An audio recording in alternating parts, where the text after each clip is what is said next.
और अब बात अगली बड़ी खबर की, जो है एक बार फिर से विवादों में स्वामी प्रसाद मौर्य हैं। आपको बता दें कि दिवाली पर अपनी पत्नी की वो पूजा करते हुए नजर आए, जिसकी फोटो सोशल मीडिया पर बहुत तेजी के साथ वायरल हो रही है। लेकिन इस बीच स्वामी प्रसाद मौर्य की तरफ से कहा गया कि गृह लक्ष्मी की पूजा की गई है, पिछले सालों की तरह ही पूजा की जा रही है। और ऐसे में ये भी कहा गया कि जो मां लक्ष्मी है वो भगवान विष्णु की पत्नी है, किसी और की पत्नी की पूजा करनी है उससे बेहतर है कि आप अपने घरों में अपनी पत्नी की पूजा करें। ये विवादित बयान स्वामी प्रसाद मौर्य का है, जिसको लेकर अब कई तरह की टीका टिप्पणी की जा रही है। और स्वामी प्रसाद मौर्य का जो विवादों से नाता है वो हमेशा से पुराना रहा है। लगातार हिंदू देवी देवताओं को निशाने पर लेते हैं, हिंदू देवी देवताओं पर वो ऐसी टिप्पणी कर देते हैं जिसके बाद वो खुद सुर्खियों में आ जाते हैं। और एक बार फिर से उन्होंने वही विवादित बयान दिया जो कि अब सोशल मीडिया पर भी चर्चा का विषय बना हुआ है कि सही माने में घर की लक्ष्मी गृहिणी है, इसलिए कि शाम सुबह उठते बैठते सोते जागते 24 घंटे वो गृहिणी ही है जो घर को साफ सुथरा सुंदर सुघर स्वर्ग बनाने में लगी रहती है। छोटे से बड़े सभी सदस्यों को प्रेम के धागे में पिरोकर एकता का पाठ पढ़ाती है और घर की तरक्की और बेहतरी के रास्ते पर ले जाती है। अगर पूजा ही करना है तो घर की देवी घरवाली यानी गृह लक्ष्मी की पूजा करिए, जिससे कि घर में हमेशा सुख संपदा खुशहाली बनी रहे। ये अपील है, किसी का विरोध नहीं, व्यवहार में किया वैसा लोगों से करने की अपील किया। इसका अर्थ अगर लोग अन्यथा लेते हैं, समझते हैं उनकी सोच की बलिहारी है।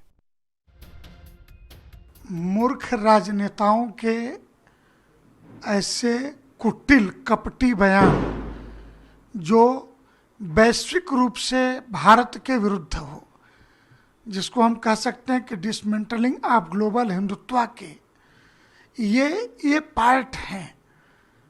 इन्हें पता होना चाहिए कि ये देश सोने की चिड़िया थी, लक्ष्मी जी के पूजा के कारण ही रत्नों से भंडार से भरा हुआ था। और 1900 हो रहा था, उस समय भी $1 और ₹1 की कीमत बराबर थी। इन्हीं मूर्ख नेताओं के, इन्हीं के ऐसे व्यवहारों के चलते आज डॉलर और रुपए का इतना बड़ा फर्क खड़ा हुआ है। इस मूर्ख को कौन समझाए कि लक्ष्मी की पूजा कहाँ नहीं होती है। वो डॉलर को पूछते हैं कि नहीं, इन्होंने देखा है चीन के पूजा पद्धतियों को, इनको पता भी है। भारत में मूर्ख बनाने की जो इनकी पद्धति है, ऐसे भ्रष्ट राजनेताओं की, इनकी संपत्ति ठीक से भी इनके घर में से पर्याप्त लक्ष्मी जी निकलेंगी। इन्होंने जो भ्रष्टाचार करके माँ लक्ष्मी का अपहरण करके रखा है, इसलिए पूजित और अपहृत दोनों लक्ष्मी अलग अलग प्रकार की हैं। तो ऐसे दुष्टों के घर में पूर्व नेता स्वामी प्रसाद मौर्य जी का दुर्भाग्यपूर्ण बयान कि माँ लक्ष्मी पर टिप्पणी, अच्छी बात है। हमारे यहाँ 24 अवतार में से एक अवतार भगवान बुद्ध का भी है। हनुमानगढ़ी के मेन द्वार पे देखेंगे भगवान बुद्ध की मूर्ति लगी हुई है। राम मंदिर में देखेंगे भगवान बुद्ध की मूर्ति लगी हुई है। आप कनक भवन में देखेंगे भगवान बुद्ध की मूर्ति लगी हुई है। भगवान बुद्ध की पूजा करनी चाहिए, लेकिन एक आस्तिक होता है, एक नास्तिक होता है। स्वामी प्रसाद मौर्य ना आस्तिक में है ना नास्तिक में है। जिस प्रकार से उन्होंने सनातन पे माँ लक्ष्मी पर टिप्पणी किया है, दुर्भाग्यपूर्ण है। इसका पुरजोर विरोध करते हैं, निंदा करते हैं। और मैं तो ये कहता हूं कि स्वामी जैसे व्यक्ति को समाज में रहने का कोई अधिकार नहीं है।